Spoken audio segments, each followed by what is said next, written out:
All right, so today we're going to be diving into the world of negotiation, and really like high-stakes negotiation. Yeah. With Chris Voss's book, Never Split the Difference. Yeah, a fascinating book. And Voss is a former FBI hostage negotiator. Right.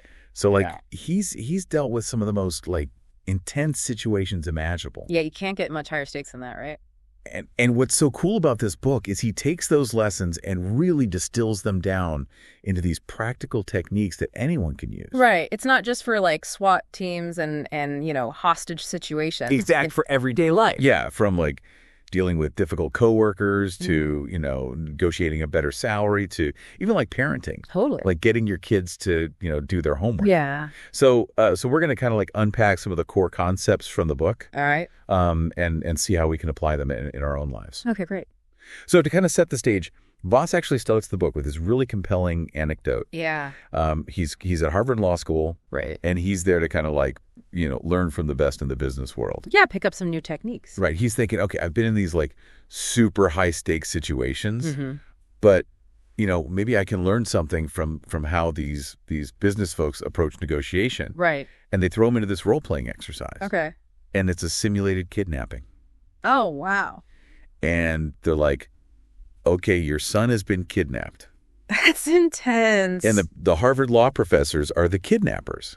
Wow. And they're demanding $1 million. Oh, man. Talk about pressure. And he's like, wait a minute. Right. Suddenly it's personal. This is not what I expected. Yeah. I mean, that's a heck of a way to start a class. Right. Like suddenly all this like abstract theory becomes very, very real. Absolutely. And it really kind of like forces him to confront this key question. Okay. Like how much of negotiation is about logic and rational problem solving? Right. Versus how much is about understanding and influencing emotions? That's a great point because, we tend to think of negotiation as being very like strategic, calculated. With numbers. Right? Yeah, like getting to, yes, that classic book. Exactly. But Voss really emphasizes like you can't ignore the emotional underpinnings of negotiation. Right. And I think that's what really makes his approach so unique is that he blends this like, hardcore FBI experience with this deep understanding of human psychology. Yeah. And he talks about like,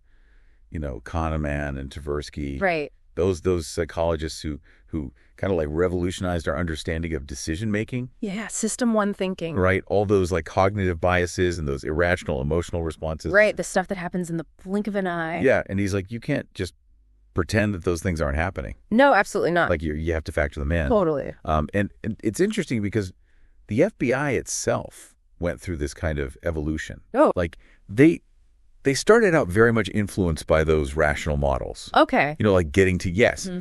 But they realized like that wasn't enough. Especially when lives are on the line. Right, because when you're dealing with someone who's like holding a hostage or barricaded in a building, right, logic alone is not going to get you very far. No, you need to connect with them on an emotional level. Right, and so they really had to become experts in empathy. Interesting. Like understanding what's driving the other person. Yeah. What are their fears? What are their motivations? And how can we use that to de-escalate the situation? Right. And get to a peaceful resolution. Yeah. So it sounds like the FBI in some ways was ahead of the curve. Yeah. Compared to like the traditional business negotiation world. In terms of understanding the importance of emotion. Mm-hmm. Yeah, absolutely. Okay. So kind of keep that in mind. Right. Because that's really the foundation for a lot of the techniques that we're going to be talking about. Okay, great. So the mission of this deep dive is to kind of like extract those key insights from Voss's experience. Right. And see how we can apply them in those everyday negotiations. Yes, because we all negotiate all the time, whether we realize it or not. Right. Yeah, every interaction is a negotiation in some sense. Exactly. So these skills are super valuable. So we're talking about like dealing with difficult customers. Yeah. Getting your kids to cooperate, negotiating a raise. Right. All those situations where you're trying to influence someone to get to an outcome that works for both of you. Okay. So let's jump in. All right. One of the first techniques that Voss talks about is mirroring. Yeah, mirroring. And this is such a simple but powerful technique. Yeah, tell me about it. It's basically just repeating the last 1 to 3 words that someone has just said. Okay, that sounds almost too easy. Right. It sounds so basic. Yeah. But there's actually a lot of psychology behind it. Oh, really? How so? Well, first of all, it triggers this natural human tendency to mirror each other. Okay. Like when you're having a conversation with someone and you're really connecting, you often find yourself like unconsciously mimicking their body language. Yeah, that's true. Their tone of voice. Yeah. Even their word choices. Right. It's like we're trying to build rapport Exactly. by showing that we're similar. Right. Like, trust me, you and I were alike. Yeah, and mirroring kind of like hacks into that system Interesting. by consciously repeating those key words. Okay. It signals to the other person like, hey, I'm listening. I'm paying attention. Right. And I'm trying to understand you. So it's like a way of validating them. Exactly. Right, okay. And what's cool is that it actually encourages them to elaborate. Really? Like if you just mirror someone's words, they'll often feel compelled to explain themselves further. Interesting. So it's like a way of getting them to open up. Exactly. Okay. I like it. And Voss actually uses this technique all the time in hostage negotiations. Wow, really? Yeah. Like he talks about his first real hostage situation. Okay. It was bank robbery. Oh, wow. And they didn't even know who the robber was. Yeah. Or what his demands were. Right. It's just chaos. Right. It was just like this tense standoff. And they're trying to establish communication. Yeah. And so they start using mirroring. Okay. Like the robber would say something like, I'm not coming out. And the negotiator would just repeat, not coming out. Okay. And it just kind of like kept the conversation going. Right. It created this tiny little bit of rapport. Yeah. And it gave them time to gather more information.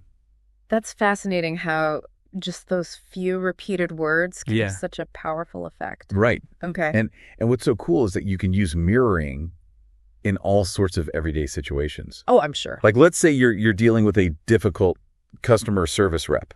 Okay, yeah. Those can be tough. And they're like, I can't help you with that. Right. Instead of getting frustrated. Yeah. You can just mirror, can't help me. Okay. And it's like a way of saying like, okay, I hear you, but please help me understand why not. Right. And it kind of like forces them to either reconsider or to at least explain their reasoning. Exactly. Okay. And Voss gives this great example from his class at Harvard. Okay. Where this student needs to make copies of this huge stack of paperwork. Yeah.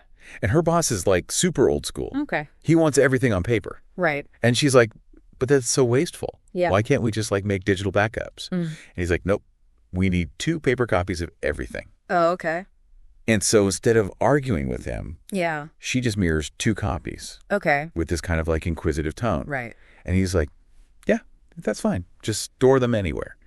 And she mirrors again, anywhere. Oh, wow. She's good. And he's like, oh, wait a minute. Right. He has to actually think about it. Yeah. Yeah. And he actually changes his mind. No way. He's like, actually, you can just put them in my office. I'll have my assistant print them out later for now.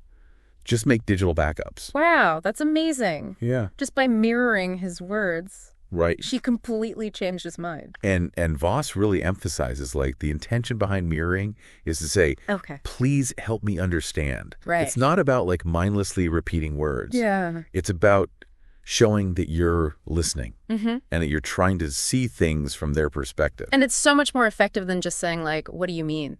Right. Which can make people defensive. Exactly. I love that. So that's mirroring. Okay. Super simple technique, but incredibly powerful. I'm going to try that. Yeah, definitely. All right. So what else? So another key concept that Voss talks about is tactical empathy. Tactical empathy. And this is all about understanding the other person's emotions. Okay. So like really putting yourself in their shoes. Exactly. Okay. And it might sound like, this kind of like touchy-feely thing. Yeah. But Voss actually explains that there's a real like physical basis for empathy. Oh, really? Tell me more. Yeah. So when we really focus on someone's emotions, like their facial expressions, their body language, their tone of voice, our brains actually start to mirror their emotional state. Wow, that's fascinating. Yeah, it's called neural resonance. Neural resonance. And there's actually fMRI studies that show this happening. Really? Like they'll put people in fMRI machines and have them watch videos of people expressing different emotions. And the viewers' brains will actually light up Wow. in the same areas as the people in the videos. That's incredible. So it's like our brains are literally simulating what the other person is feeling. Exactly. Oh, God. And Voss argues that this is why empathy is so powerful. Right. Because it allows us to connect with people on this really deep level. Yeah. And to understand what's driving your behavior. Okay. And one of the key techniques for tactile empathy is labeling. Labeling. And this is where you explicitly acknowledge the other person's emotions. Okay, so like you're saying it out loud. Yeah, like you might say, it seems like you're feeling frustrated. Right. Or it sounds like you're really worried about this. Okay. And why is that so effective? Well, first of all, it shows them that you're paying attention and that you're trying to understand them. Right. But it also kind of like diffuses the emotion. Oh, how so? By bringing it out into the open. Okay. Like Voss says, it's like shining a light on it. Yeah. And when you shine a light on something, it's not as scary anymore. Right. It takes away its power. Exactly. Okay. And he gives this great example of a guy named TJ. TJ. Who was trying to collect payments from people who were behind on their sports season tickets. Okay. Yeah, that's a tough job. Right. And initially, TJ was taking this very like aggressive approach. Oh. Like he was calling people up and being like, you owe us money, pay up. Right. And it wasn't working. No, I bet not. People were just ignoring him. Yeah, because who wants to deal with that? Right. Yeah. And so Voss told him, like, okay, you need to change your approach. Okay. You need to start using tactical empathy. Right. And labeling. So how did he do that? So instead of just demanding the money, he would start by saying something like, hey, I know times are tough right now. Right. And it must be frustrating to be behind on your payments. Okay, so he's acknowledging their situation. Exactly. He's labeling those negative emotions. Right. And it completely changed the dynamic. Wow. How so? Well, people actually started returning his calls. That's amazing. Yeah. And they were much more willing to work with him. Right, because he's not just being a jerk about it. Right. He's actually showing that he understands. Exactly. Yeah. And he was able to work out payment plans with almost everyone. Wow. So it's like that little bit of empathy. Yeah. Goes a long way. It goes a really long way. Okay. And Voss even uses labeling in his classes. Oh, really? How so? Like when he wants to get volunteers for role-playing exercises. Okay. He'll say something like, I know some of you are probably feeling a little apprehensive about this. And to be honest, it's probably going to be a little uncomfortable. Yeah. And it's funny because by acknowledging the negative emotion, he actually makes it less scary. Right, because he's not trying to pretend it doesn't exist. Exactly. Yeah. And it's the opposite of what most people do. Okay. Like when they're trying to deliver bad news, they'll often say something like, I don't want this to sound harsh, but. Right. And Voss is like, that actually makes it worse. Yeah, because you're basically drawing attention to the fact that it's going to be harsh. Exactly. Okay. He gives another example from the airline industry where this passenger, Ryan, has missed his connecting flight. Right. And he's understandably upset. Yeah, I would be too. Right. And he's yelling to the gate agent, Wendy. Yeah. Wendy. And Wendy just stays calm. Okay. She uses silence. And then she labels his emotion. Okay. She says, it sounds like you're really in a bind. Right. And that simple act of acknowledging his frustration just kind of like de-escalates the situation. Wow, that's powerful. Yeah, and it allows her to then like find a solution and get him on another flight. Right. So labeling is really all about like making the other person feel heard and understood. And it's so powerful because it taps into this basic human need to feel seen and validated. All right, so we've talked about mirroring and labeling. Okay. Two really powerful techniques for building rapport and understanding emotions. But now let's talk about something that might seem a little counterintuitive. Okay. The power of no. The power of no. Yeah, because we're so often taught that yes is the goal in negotiation. Right. Like we want to get the other person to say yes. Yeah. But Voss actually argues that no can be even more valuable. Really? How? Well, first of all, yes can be really misleading. Okay. Like someone might say yes just to be polite or to avoid conflict. Right, or to get you off their back. Exactly. Yeah. But they don't actually mean it. Right. It's just a superficial agreement. Yeah. And so you end up with this false sense of progress. Right. And then later on, things fall apart. Because they weren't really on board? Exactly. Yeah. But no is different. Yeah. No is always honest. Right. Like when someone says no, they're actually telling you how they feel. And that gives you valuable information. Okay. Because now you know where you stand. Right. And you can start to address their objections. So no is actually the beginning of the negotiation. Exactly. Okay. Voss tells this story about when he was trying to join the FBI's crisis negotiation team in New York. Oh, yeah. And he went to Amy Bondurant, Okay. who was the head of the team. Right. And he basically said, like, I want to be a hostage negotiator. Yeah. And she was like, no. Right. Like, flat out no. Yeah. And he was like, okay, well, why not? Yeah. And she gave him this whole list of reasons. Right. Like, he didn't have the right experience. Right. He didn't have the right training. Mm-hmm. And it was that no Okay. that really kind of like sparked his interest. Really? Because it made him realize, like, okay, there's a lot more to this than I thought. Right. It's not just about saying the right words. It's about understanding the underlying dynamic. Exactly. Okay. And he also talks about how people are so conditioned to say yes Yeah. that they'll often give these counterfeit yeses. Counterfeit yeses. Yeah, like they'll say yes just to hear more, especially when they feel like they're being pushed for a commitment. Right. And so Voss argues that, like, the best negotiators actually try to elicit no. Really? Yeah, because no gives the other person a sense of control. Okay. It makes them feel safe. Right. And when they feel safe, Yeah. they're more likely to open up. And to be honest? Exactly. Okay. He gives this example of, like, a telemarketer Okay, yeah. who's trying to get you to buy something. Right. And they'll ask you all these questions that are designed to get you to say yes. Right. Like, do you like saving money? Yeah. Do you want to get a great deal? And you're like, yeah. Right. But what you really want to say is no. No. Like, just get me off the phone. Yeah. And Voss argues that that's because Okay. we have this innate desire to say no. Right. Like, it's a way of asserting our independence. Yeah. And of protecting ourselves from being manipulated. That makes sense. Yeah. And he tells this funny story about his colleague, Mart Evilsizer. Marty Evilsizer. Who was a key figure in the FBI's crisis negotiation efforts in Pittsburgh. Okay. And Marty was really the one who kind of like convinced him of the power of no. Really? Yeah.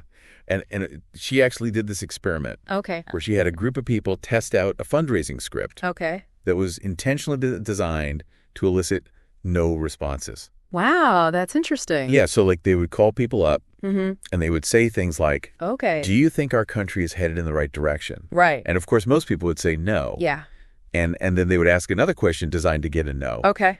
And so on. And what happened? And it turned out that the people who used this script actually raised more money. Wow, really? Than the people who used the traditional script. That's so counterintuitive. I know. Yeah. But Voss argues that it's because when you get someone to say no early on, it kind of like clears the air. Right. It gets their defenses down. Yeah.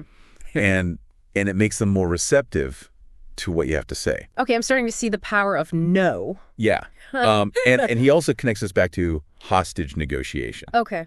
Like he talks about his experience dealing with Abu Sayyaf. Abu Sayyaf. Who was this notorious terrorist leader. Right. And Voss says, like, you can't just go in there and try to force a yes. Right. You have to understand their perspective. You have to build rapport. Yeah. And sometimes that means letting them say no. Okay. So that's the power of no. All right. That was mind-blowing. Let's roll Game Changer. Okay, so what's next? So now let's talk about another key phrase. Okay. That Voss really emphasizes. That's right. Yeah, that's right. Yeah. So we've talked about how yes can be misleading. Right. But that's right is different. Okay. That's right is a sign of true understanding. Okay. It means that the other person not only agrees with what you're saying, but they also feel understood. So it's like a deeper level of agreement. Exactly. Okay. And Voss gives this example of this football player named Brandon. Who is a really talented linebacker. Okay. But he was having trouble with his tackling technique. Right. Like he would hesitate before engaging with blockers. Okay. And so Voss sat down with him. Yeah. And he said something like, okay, it seems like you think it's unmanly to dodge a block. Right. Like you feel like it's cowardly to step aside when someone's trying to hit you. Okay. And Brandon was like, that's right. That's right. And that was the breakthrough. Because once Voss had identified the underlying belief that was holding Brandon back, he could then start to address it. Okay. And help Brandon to overcome it. So it's like once you get to that, that's right, then you can actually start to make progress. Exactly. He gives another example from the business world, right, where this pharmaceutical rep is trying to sell this new drug to this doctor. Okay. And the doctor's really skeptical. Yeah. Like, he's not buying it. Right. And so the rep, instead of just like launching into her pitch, she takes a step back. Okay. And she says, it sounds like you're really passionate about your patients. Right. And you're concerned about prescribing a new drug that you're not familiar with. Mm-hmm. And the doctor's like, that's right. That's right. And that's when the conversation shifted. Okay. Because now she had built rapport. Yeah. She had shown that she understood his perspective. Mm. And he was much more open to hearing what she had to say. Wow. So it's like, that's right, is the signal that you've really connected with the other person? Exactly. Okay. And Voss even talks about how that's what can be used in hostage negotiations. Oh, really? Yeah. Like he tells this story about this kidnapping in Haiti. Yep. And the kidnappers were demanding this huge ransom. Right. And the negotiators were trying to get them to come down. Yeah. And they finally got to a point where they had summarized the kidnapper's perspective. Mm-hmm. And they said something like, okay, so it sounds like you guys are really worried about getting caught. Right. And you need enough money to disappear. Yeah. And the kidnappers were like, that's right. That's right. And that was the turning point. Mm-hmm. Because now they had this shared understanding. Mm-hmm. And they were able to start working towards a resolution. Okay, so it's like, that's right, is this moment of truth where everything kind of clicks into place? Exactly. Okay. And Voss contrasts this with that kind of like superficial, that doesn't really mean anything. Yeah. He says it's like sleeping in the same bed and dreaming different dreams. I like that. Yeah. Okay, so we've got mirroring, labeling the power of no, aiming for what else? So now let's talk about another really important technique. Okay. Calibrated questions. Calibrated questions. And these are questions that are designed to get the other person thinking. Okay. And to help you gather information without putting them on the defensive. Right. And the key to calibrated questions is to start with how or what. How or what? Yeah, because these words, they invite the other person to problem solve and to come up with their own solutions. Right. Whereas questions that start with why can often make people feel like they're being interrogated. Right, like they have to justify themselves. Exactly. Okay. Voss gives this example of this drug dealer in Pittsburgh who had kidnapped this guy's girlfriend. Right. And the negotiators were trying to get proof of life. Yeah. Like they wanted to know that she was still alive. And so they asked this very like formal question. Okay. Like, can you provide us with proof that she's okay? Right.